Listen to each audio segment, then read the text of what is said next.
नमस्कार,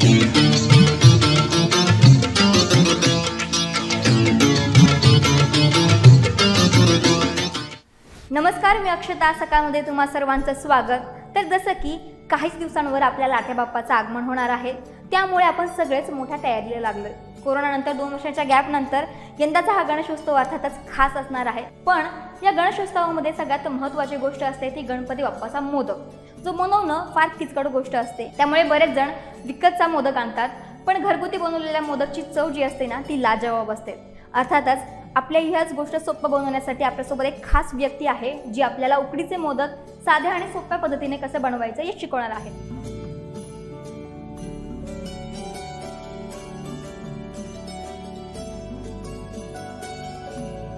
तर स्वामिनीजी, आपण उकडीचे मोदक बनवतोय, तर त्यासाठी काय काय साहित्य लागणार एकदा सांगा. तर अक्षता, यासाठी आपल्याला लागणार आहे 1 वाटी तांदळाचे पीठ, अर्धा वाटी गूळ, 1 ते अर्धा चमचा साखर, ओलं नारळ खोवलेलं 1 वाटी, त्यानंतर अर्धी वाटी दूध आणि 1 चमचाभर किंवा आवश्यकतेनुसार साजूक तूप आणि ड्रायफ्रूट, तुम्हाला हवे ते वेलची पावडर. आता स्वामिनीजी, माझे 2 प्रश्न आहेत तुम्हाला. आपण एक तर गुळाचे मोदक करतोय, तुम्ही इथे गुळही घेतली आणि साखरही घेतली, आणि दुसरं असं की तुम्ही दुधाचा वापर करता आणि पाण्याचाही. बरोबर. अक्षता, कसं आहे ना की आपल्याला उकडीसाठी पाणी हवं असतं. जेवढं आपलं तांदूळाचं पीठ असतं त्यानुसारच आपल्याला पाणी घ्यायचं असतं. पण मी इथे मुद्दामून दूध वापरते, जेणेकरून मऊ लुसलुशीत मोदक व्हायला हवेत. शिवाय जे आपण उकड काढून घेतो, बरेच जण ती केवळ पाणी घालून उकड काढून घेतात, पण आपल्याला तसं नाही करायचं आहे. आपण यामध्ये किंचित मीठ घालणार आहोत, चिमूटभर, कारण प्रत्येक गोड पदार्थामध्ये थोडंसं मीठ असावं, आणि अर्धा ते 1 चमचाभर साखर घालणार आहोत. यासाठी की आतलं जे सारण असतं ते गोड असतं, पण बऱ्याच वेळा आपण जेव्हा ती पारी खातो ना, तर ती पिटूक लागते. दोन्ही टेस्ट वेगवेगळ्या चावल्यानंतर कळतात त्या आपल्याला.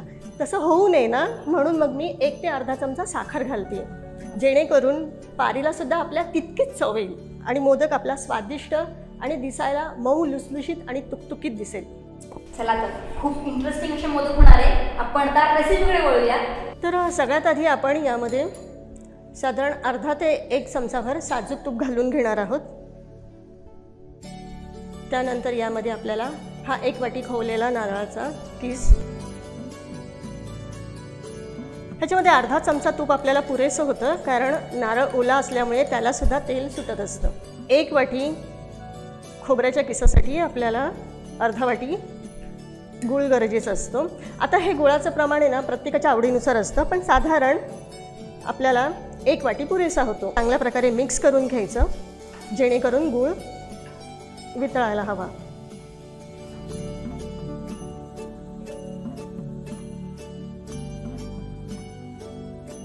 आता हे सारण आपलं चांगल्या प्रकारे मिक्स झालेलं आहे. आता आपण गॅस बंद करूया आणि थोडंसं याला थंड होऊ देऊ, आणि त्यानंतर आपण यामध्ये ड्रायफ्रूट घालणार आहोत आणि वेलची पूड. वेलची पूड सगळ्यात शेवट आपण घालायची आहे. वेलची पूड जर आपण आधी घातली तर त्यामुळे याचा जो सुगंध असतो तो उडून जातो. त्यासाठी आपण काय करायचं, सारण तयार झाल्यानंतर गॅस जेव्हा बंद करतो, हे थोडंसं कोमट झालं की त्यानंतर यामध्ये साधारण अर्धा चमचाभर वेलची पूड घालून घ्यायची आणि पुन्हा मिक्स करायचं.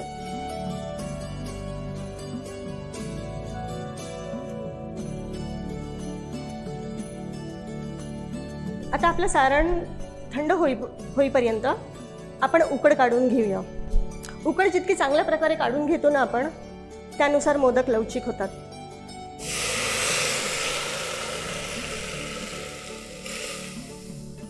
पीठ चांगलं जमून आलं ना की मोदक करायला अतिशय सोपे. स्वामिनीजी, आपण उकडीमध्ये काय काय टाकले आणि काय होते प्रोसेस? अक्षता, मी जसं की तुला मघाशीच सांगितलंय, आपलं जेवढं तांदूळाचं पीठ असेल त्यानुसार आपल्याला पाणी किंवा निम्म पाणी आणि निम्म दूध असं घ्यावं लागतं आपल्याला. तर तुम्हाला जसं जमेल त्यानुसार तुम्ही एक पूर्ण वाटी पाणी घेऊ शकता, किंवा मग अर्धी वाटी दूध आणि अर्धी वाटी पाणी घ्या.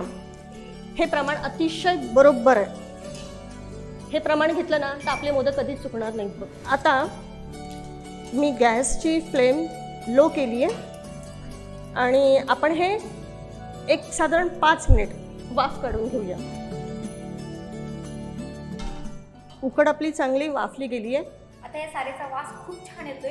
आता आपण काय करतोय? अक्षता, आता हे आपण थोडंसं कोमट होऊ द्यायचं. तोपर्यंत आपल्या पिठाला चांगल्या प्रकारे स्टीम मिळेल.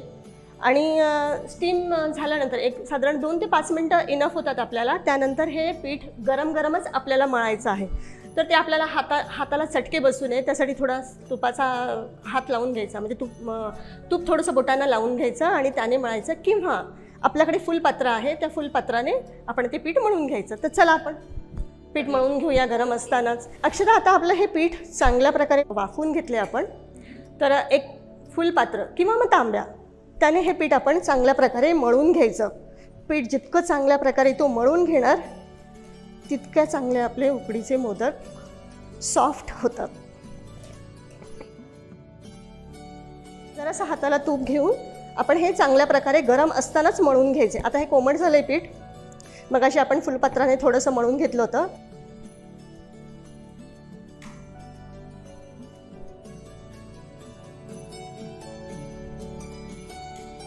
अक्षता, पाहिलंच आता आपलं हे पीठ अतिशय सॉफ्ट मळून तयार आहे. आता हे तयार झालंय हे आपल्याला कसं कळणार? ओके. त्यासाठी हे बघा अक्षता, एकही चीर नाहीये पिठाला.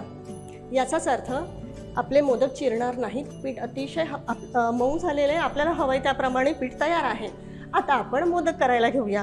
पण त्याआधी या पिठाला हवा लागू नये म्हणून हे पीठ झाकून ठेवायचं असतं. आणि प्रत्येक वेळी जसं लागेल आपल्याला त्यानुसार घेऊन मोदक वळायचे. आता अशा प्रकारे आपल्याला पारी करून घ्यायची आहे. कडेने अतिशय पातळ अशा प्रकारे करत करत वळवत यायचं आहे तिला. आणि मग नंतर मध्ये असा अंगठ्याचा दाब देऊन इथून सुद्धा तिला सेम पातळ करायची आहे. अक्षता बघ, इतकी पातळ मी पारी करून घेतली आहे. आता त्यामध्ये आपण 1 चमचाभर सारण घालणार आहोत.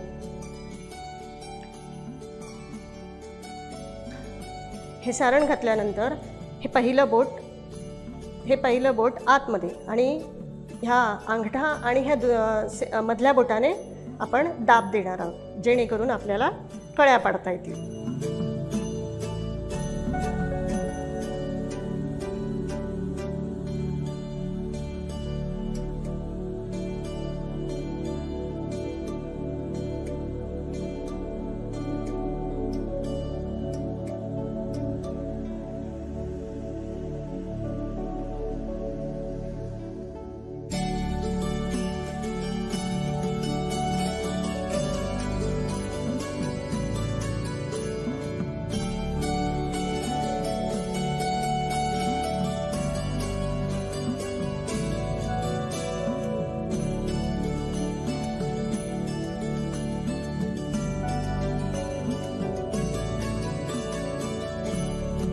मोदक पूर्ण तयार झाला ना की असं खालून आपल्याला थोडं चिमटीने डिझाईन काढून घ्यायचं त्याला. कारण आपण जेव्हा वळवत असतो ना तर पूर्ण गोल करताना त्या ज्या कळ्या आलेल्या असतात तर पुन्हा खाली बसतात ना, मग त्या चिमटीने अशा वर काढून घ्यायच्या, जेणेकरून आपला मोदकही छान दिसतो. हा मोदक तयार झाला.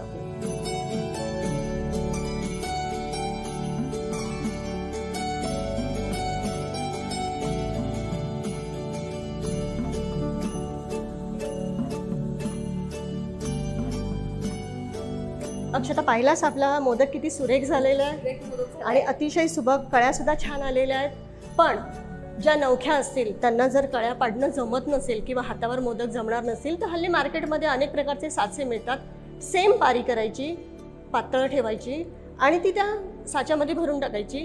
त्यानंतर तो बंद केल्यानंतर साच्याच्या बॅक साईडने सारण भरून घ्यायचं आणि तोंड बंद करायचं. त्याचं झालं मोदक तयार. सोप्या पद्धतीने आपण शिकून जाईल त्या. आता हे पण पांढरं कापड का ठेवलंय ते मला सांगाल? हे सुती कापड आहे, ओलं करून घेतले आपण.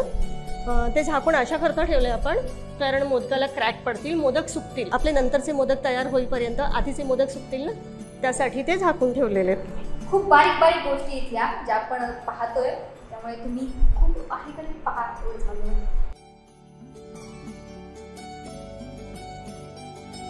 अक्षता, आपले मोदक तयार करत असताना मी बाजूला गॅसवर पाणी ठेवलं होतं. आता आपल्याला मोदक स्टीम करून घ्यायचे. त्यासाठी आपण एक चाळण घेतली आहे. ह्या चाळणीला खालून तेल किंवा तूप लावून घ्यायचं थोडंसं. त्यानंतर एक सुती कापड घ्यायचं. हे सुती कापड पाण्यात भिजवून पिळून घेतलेलं आहे पूर्णपणे. सुती कापड यासाठी गरम गरम मोदक जेव्हा आपल्याला काढायचे असतात ना, तर बऱ्याच वेळा मोदक खाली चिकटतात. ते चिकटू नये म्हणून आपण सुती कापड घेऊन ते भिजवून यामध्ये चाळणीमध्ये घातलेलं आहे. कापड नसेल घालायचं तुम्हाला तर तुम्ही केळीचं पान किंवा हळदीचं पानसुद्धा घालू शकतात. कोकणामध्ये हळदीचंच पाणी यूज करतात. आता आपण हे मोदक ठेवून स्टीम. पाणी छान उकळलेलं आहे आपलं. एक 10 ते 15 मिनिटासाठी आपण मोदक स्टीम करून घेऊ.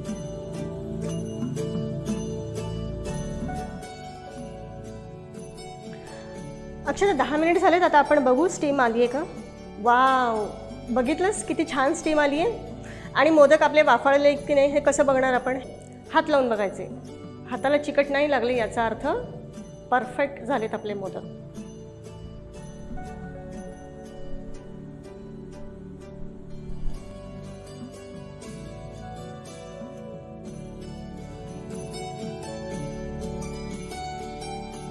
आणि अशा पद्धतीने आपले उकडीचे मोदक म्हणून तयार आहेत. स्वामिनीजी, खूप खूप धन्यवाद. तुम्ही आम्हाला तुमचा वेळ दिला आणि हे स्वादिष्ट मोदक तयार करून दिले. अक्षता, तुझेही आभार. तू मला मोदक दाखवण्याची संधी दिलीस.